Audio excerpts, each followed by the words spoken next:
After sleeping with call girls in Indonesia on what was supposed to be a charity trip, making xenophobic remarks towards Jurgen Klopp and Andy Robertson, snorting white powder in a hotel room during the Euros, organizing drug parties in the middle of a game involving Tottenham and Man City, and dishing out yellow cards to players with the sole purpose of helping his mates make money through gambling, it's fair to say that David Coote is pretty fucked. Yet despite all this overwhelming evidence against him, he's decided to go down swinging, claiming everything being said about him is false and derogatory, and that no one holds the integrity of the game to a higher regard than he does. Sorry, but this is absolute fucking bollocks, and the reason he's able to spout said bollocks is because of the PGMOL. Instead of acting swiftly by reprimanding Coote, they're banging on about his welfare and using mental health as an excuse in order to garner sympathy from the public, even though Coote is far from a saint. When asked by reporters why wrong decisions continue to be made every week despite having the benefit of slow motion replays via VAR, and why Man City's owners have been paying match officials within the English game directly from their own pockets for years,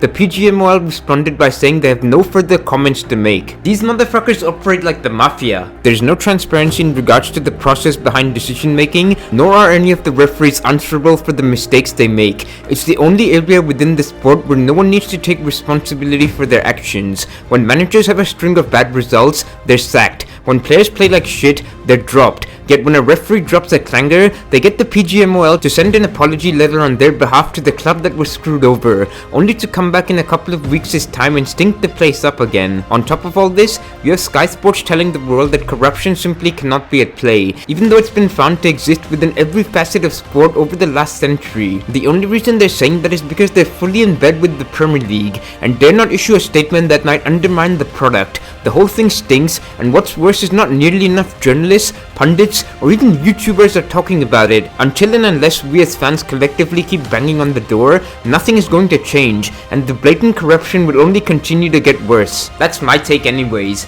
Subscribe if you liked the video, and don't if you thought it was shite. Peace.